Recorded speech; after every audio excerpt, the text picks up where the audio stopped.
So in this video, I will show you how to make a half double crochet stitch. So this is your yarn. This is the end of your yarn. You make this for your how to secure your yarn on your fingers. Then here we'll make a slip stitch. So you can do this like that, make a hole and put your hook inside and then yarn over and then pull it through, then pull the yarn. So that's your slip stitch. Now then we'll make our 10 chains. 1 2 3 4 5 6 7 8 9 10. So this is your 10 chains. No, whatever your required chains on your project, so that's the 10 chains, no, or whatever is required on your project. You won't be making 20, 50 or 30. No, but for your half double crochet on the next row, we'll make another 2 chains there. For half double crochet, you will be needing 2 chains. So you will start making our half double crochet on the 3rd chains from the hook. So yarn over and then put it through the 3rd chain from the hook and then pull your yarn, and there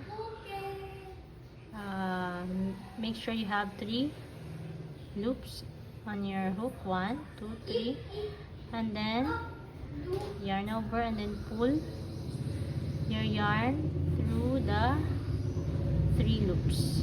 That's your double crochet, half double crochet. And yarn over, put on the next chain, put through the next chain, then pull your yarn,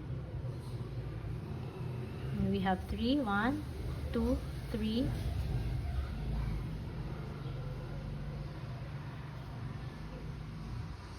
and then you pull it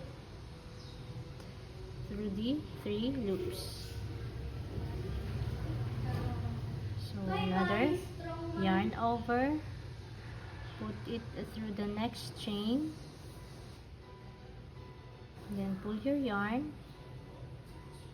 You have 3 1 2 3, and pull the yarn through the 3 loops.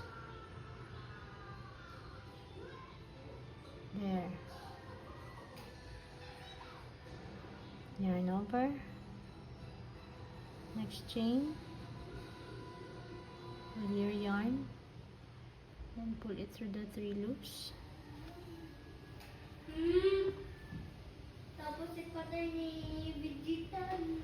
Yarn over, next chain, pull it, and then yarn over, pull the yarn through the 3 loops, yarn over. You do it through the end of your chains.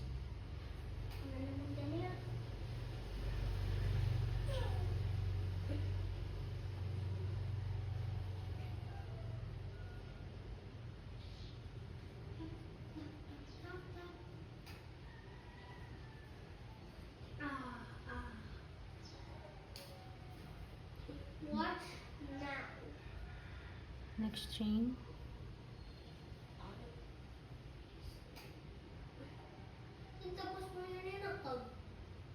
so we are in the last chain.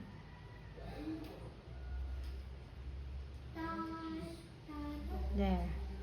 So to make row 2 or your another row, after your last, you make 2 chains. 1, 2, and then turn your work. And then you make your half double crochet on the first there, on the first stitch. So yarn over, put it through, make sure you have put your hook through the 2 loops there, 1, 2, then pull the yarn and make your half double crochet there.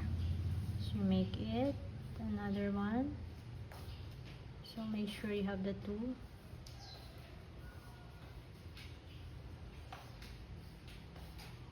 One piece. So you make your half double crochet through the end of your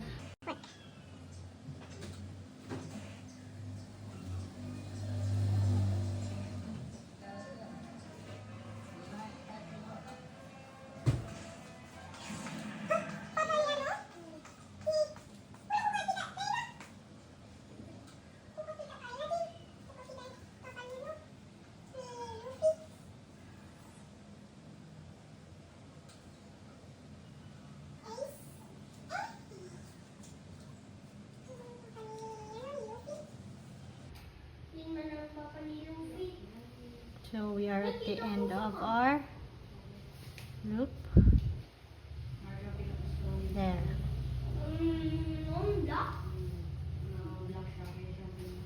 Now for another row, make another 2 chains, then turn over your work, and then make your half double crochet.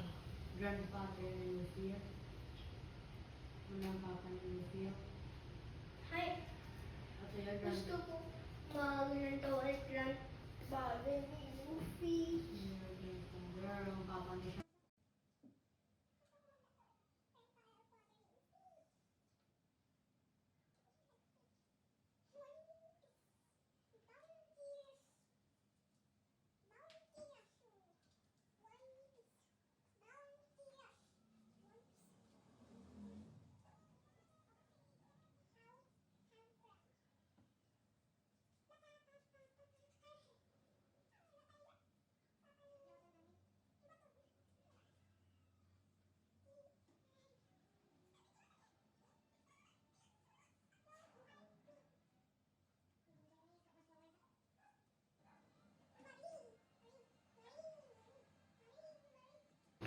Para ako pagpang grandfather ni Luffy ka. Para sa it's So we are at the end of our work. So how do you count your stitches? If it's correct or not.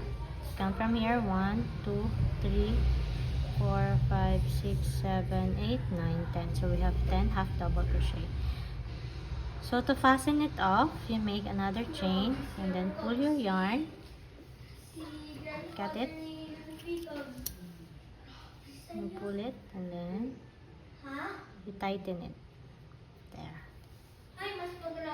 So if you want to fasten this excess yarn and hide it, you need a needle.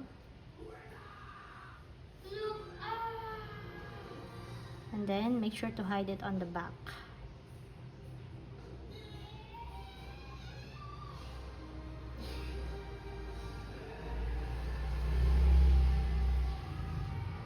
There.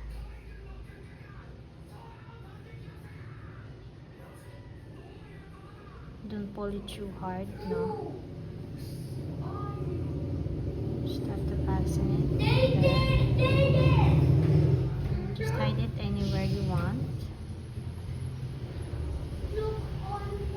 This is also one way of securing your project so that it won't loose. Then you cut the excess yarn. There you have it. Clean work.